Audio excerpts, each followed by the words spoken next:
Hello friends, welcome back to my channel. My name is Jay, and today I have 5 tips on promoting self-sustainability in the wintertime. I don't know about you, but for me, the wintertime is usually a very challenging season where I have terrible seasonal affective disorder, which I'm now on medication for, but it's more than just a chemical imbalance. It's also just this feeling of plateauing, like staying in the same spot. I'm not growing, I'm not doing new things, I'm not working in the soil with my hands, and all of those things that center me and help me feel happy and balanced. I'm not able to really do those things. And so it really gives me this feeling of idleness that is difficult for me. And I have really tried to come up with a game plan for this winter to not feel that way. I want to feel productive. I want to feel like I'm growing and learning and preparing myself for a future of productivity. And so that when I come into this next season, I'm my best self and can really take advantage of it. And so I have a few tips that I've come up with. I have taken some notes, so you might see me reference my notebook. And I think I have some really good tips for you guys. So if you're like me and you struggle in the wintertime and you have that feeling of idleness and that feeling of, you're not growing, you're not learning, you're staying in the same spot, you're sad, you're down, I really encourage you to watch this and learn these tips. Put 1 or 2, all of them into place so that you can really take advantage of this season, because it doesn't have to be a season of idleness, although it should be a season of rest. You can rest and still, grow and learn new things. And so the very first tip that I want to give you is to use this season, this winter season, as an opportunity to stock your pantry and your freezer. When during the summertime, you're so busy out in the garden. Let me rephrase and speak for myself. I'm so busy out in the garden that the rest of my kitchen supplies kind of fall to the wayside a little bit. And I actually found myself just last week, I realized I was out of sugar. How in the world do you run out of sugar with as much baking as I do? I was like, wow, I was shocked. I literally could not find a drop of sugar in my house. I was so surprised. So I obviously bought more, but it made me realize I have an opportunity here. I've put away all the vegetables and fruit that I can put away. That is behind me for this year. Now I can really focus on stocking up, butter and flour and sugar and cheese and all of those other things that you use throughout the year, but when you're drowning in green beans, sugar is not what's on your mind, right? And this is just a realization that I had, and I'm just sharing it with you, so maybe you're already good to go and you've got an excellent freezer pantry program in place for your house and your family. So if so, that's wonderful. But as a first-year homesteader, I know there are a lot of other first, maybe second-year homesteaders that watch my channel. I just really encourage you to use this restful season as an opportunity to restock. Take a look at where you're at. I'm doing a freezer pantry tour very soon. And so yesterday I pulled everything out of my freezer. I got everything organized. I took a look at everything, and it was a great opportunity for me to see, wow, I've got a lot of this, but I'm finding I really don't have a lot of this. And it's a great opportunity to get yourself organized and in a good place with those items. The second tip goes hand in hand, and that is, while you're thinking about stocking up your staple items, it's also a really great time to stock up on meals, freezer meals. I absolutely love having pre-made meals in my freezer. I have a couple of videos on that, and I'm planning on putting out quite a few more of those. And it's just a wonderful opportunity to go ahead and kind of restock your supply of freezer meals that you very likely depleted during the busy growing season that we just had. I know for myself, I'm very busy. I'm out in the summer, or I'm out in the garden. I'm working a lot. Tom's working a lot. And so all of those freezer meals that you saw me make in those previous videos are long gone, and I have none. I don't have one single freezer meal pre-made in this house currently, and I have a big video on the way for that because it's time for me to get that back in motion. And so this period of restfulness is a great opportunity to do that. It's an excellent, excellent chance to get some pre-made meals in your freezer and kind of stock back up on that before we get back into the busy summer season. And you could do that now, you could do that in January, you could do that in March, you could do that, you know, it doesn't have to be right this second. It can be something that you kind of plan and work up to. Also, the reason why this is such a great tip is because you just got done putting up all of this food, right? You just got done, you know, I froze green beans and I've got peaches canned up and things like that. So I wasn't planning on having this as its own tip, but I'll throw it in there. Cook from scratch, guys. Cook from scratch. What's the point of doing all of this summer work if you're not going to use it? So, you know, go ahead and put up pre-made meals so that you can have them throughout the week. And that's cooking from scratch from a food preservation standpoint. But also don't forget to cook and bake with all of those pantry items that you just spent all your time and energy putting up. So don't forget about that. Make sure that you're using the items in your pantry. Go ahead and make yourself some freezer meals to have. And you know, let's use this restful period that we have in the wintertime in the kitchen. What better place than to be in a warm, nice smelling kitchen, making good, healthy meals to put on the table for your family. If that's not using your period of idleness well, I don't know what is. So there's tip 2 and 2.5. And then for tip 3, I've said it in other videos and I'll say it again. God has blessed all of us with Jessica from Roots and Refuge Farm. If you're not following them, please go do so. God is doing wonderful work through that family. And I love Jessica. I think she's so encouraging. And one thing that she has said that impacted me and many, many other people is use your waiting room as your classroom. I was blessed with that little phrase, and it has really, really given me a very healthy perspective. While I'm in this season, I'm on my tiny little 1/4 acre property. I'm in my starter home. I've got these big dreams, guys, big dreams. And I'm using my waiting room as my classroom, because when it comes time for me to have my farm and have my property and get my animals and have my big garden, I will be better prepared for those things because I'm using this time, this season that I'm in now to prepare for those. And my tip is use this downtime that you have in the winter to research the things that you're interested in. And I actually have a little example for you. I bought this book from Tractor Supply. It's called Raising Farm Animals, A Complete Guide to Raising Chickens, Pigs, Cows, and More. And I'm like halfway through it. I don't know if you can see that. And I love this book. It's an excellent book. If I can find it on Amazon, I'll put a link down in the description. I bought it at, like I said, Tractor Supply like a month ago. And do you think I am anywhere near having cows or pigs or goats or turkeys or ducks? No, I have my 5 little chickie girls outside, and that is the extent of what I can have on this little 1/4 acre property that I'm in right now. But why not use this time? You know, instead of sitting on the couch during a snowy Thursday after you get home from work watching trash TV, why don't you pick up a book or get on your computer or go to the library or do whatever resource you have available to you and research the things that you're potentially interested in doing in the future. And a good example of that, if you have no interest in raising animals, a great way to do that. I love to go to Goodwill. We have a store called Ollie's. I don't know if that's just a New York thing or if those are everywhere.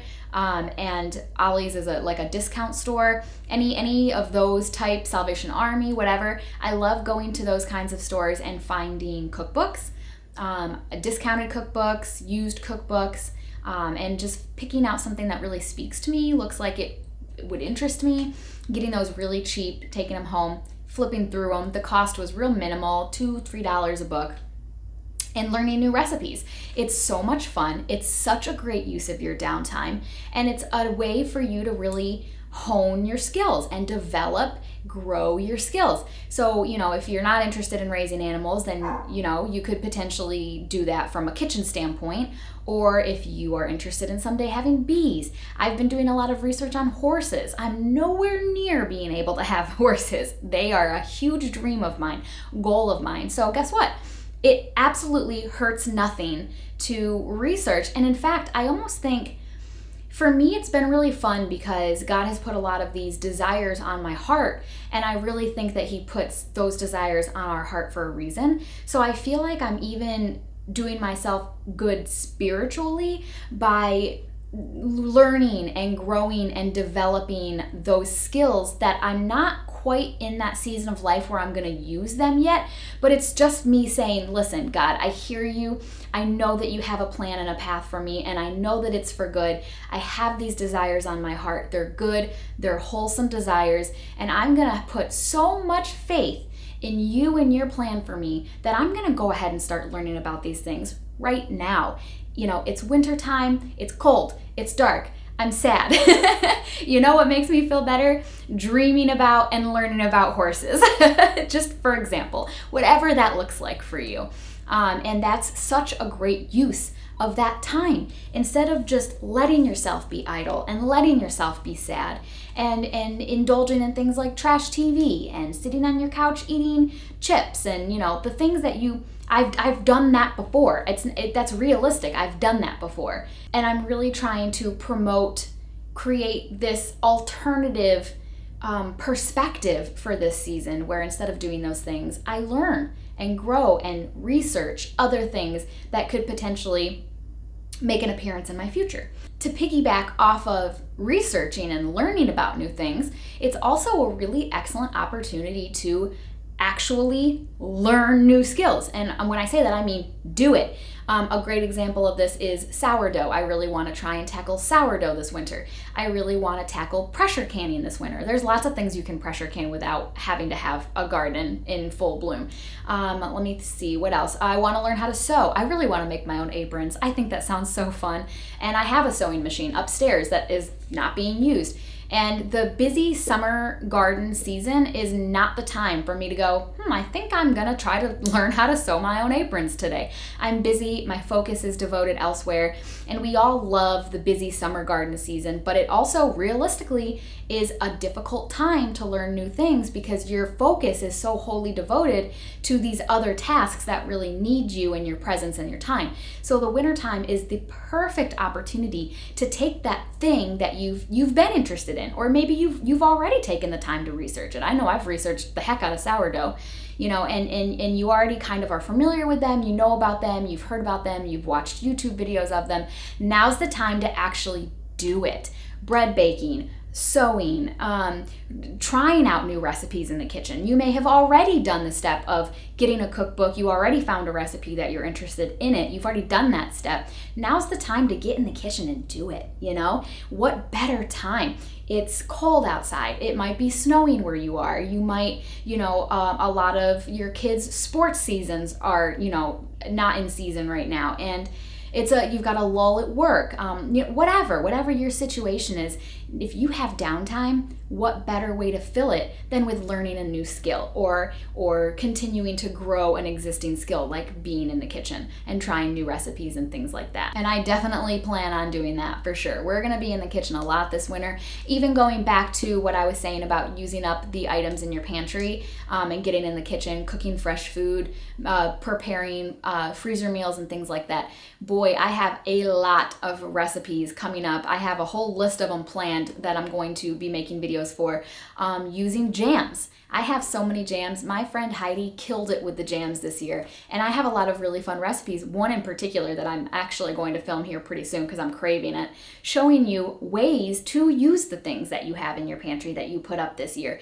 The very last tip that I have for you is to use this time to get your house in order. And this is really big for me. This might not apply to you, but I know that there are many others as well who you're so busy in the summer season, your house just kind of gets away from you a little bit.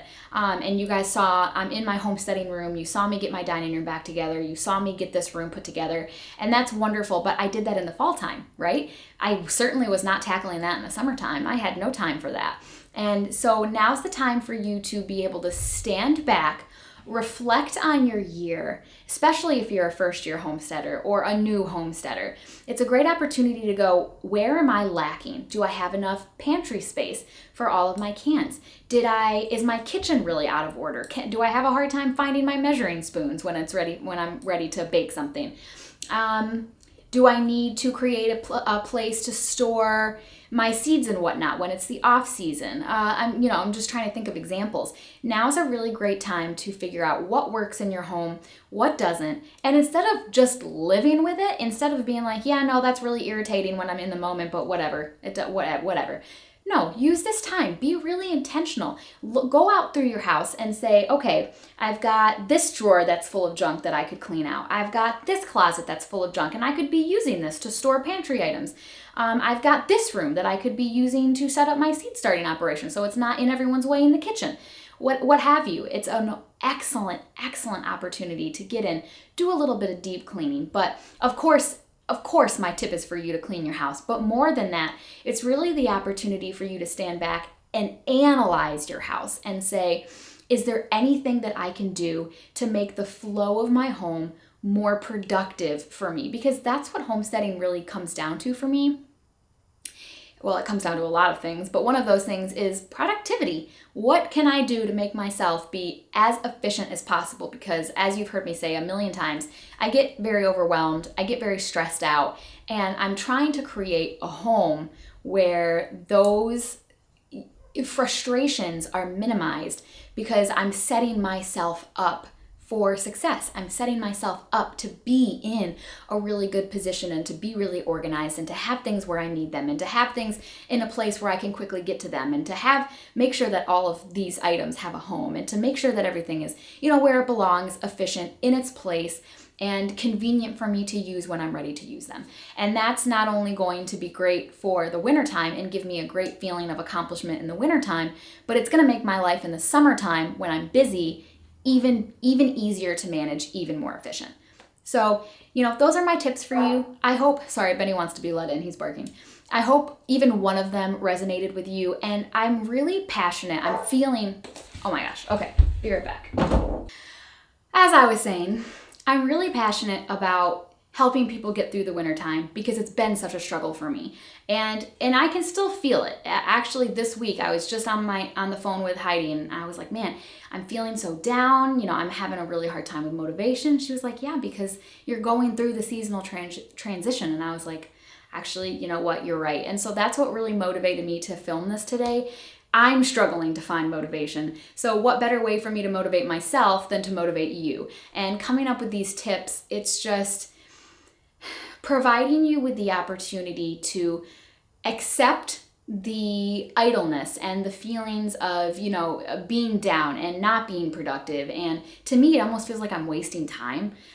Confront those feelings head on, accept them for what they are, and find ways to work with them. Find ways to, work through them and kind of flip the script, instead of feeling like you're not being productive. Find ways to be productive. And the thing I really like about these tips is you don't have to do anything right now. You don't have to do anything. I look at it more as, instead of being day to day, I look at it more as the season as a whole. When it becomes springtime and the weather changes to warm and I'm starting to kind of flip and think about summer and gardening and things like that, well, I look back on the winter season and be like, oh, I barely survived because I was feeling that way this year. When I finally got out of, granted, I had COVID and got really sick and that was really hard for me. But when I looked back on this past winter, I had very negative feelings about this last winter. It was really, really difficult for me. And I don't want that. I want to be able to look back on it in the springtime and say, wow, I used what would have otherwise been a very difficult season for me. And I learned so many new things and I accomplished so many things. And I feel so good about how I used my time in that season. And I'm so excited that it's the summertime. I'm ready to get in the garden. I learned so many things and I'm ready to really put that knowledge to use. That to me is a homesteader's mentality, and also from a spirituality standpoint, it's putting my faith and my trust in God's plan for me. And, it's almost me showing my appreciation for this path that I'm walking, and it's me putting that plan to good use. Does that make sense? I don't feel like I'm saying that really well, but hopefully you're getting my gist. It's me saying, God, listen, I hear you, I trust you, and instead of just sitting on my butt and waiting for it to happen to me, I'm gonna learn those skills and develop my knowledge in those areas so that when you bless me with these things that I have, these desires that I have in my heart, I'm ready to receive them. And that is using your waiting room as a classroom broken down into a deeper definition. And so again, I hope that one of these tips bless you and helps you during this difficult season to really put it to good use and get something out of it. So guys, I really appreciate you watching and listening, and leave a comment down below telling me which of these tips you think you're going to really capitalize on and how you think you're going to capitalize on it. And let's motivate each other. Let's cheer each other on. And you know, if you see somebody else's comment on their goal, what it is that they want to try to accomplish, comment a nice little motivating message for them to say, hey, I hear you, I see you, and I wish you the best, and you can do this. And I thank you guys so much for hanging out with me. Stay tuned. That pantry tour, is today Thursday? I'm going to film it tomorrow. I'm off tomorrow. So you should be seeing that this weekend. And then I have got a really yummy breakfast recipe coming using some of the jam from my pantry. And that's a really yummy recipe. So stay tuned. I've got fun stuff planned. You guys be blessed. Have a great day. Bye.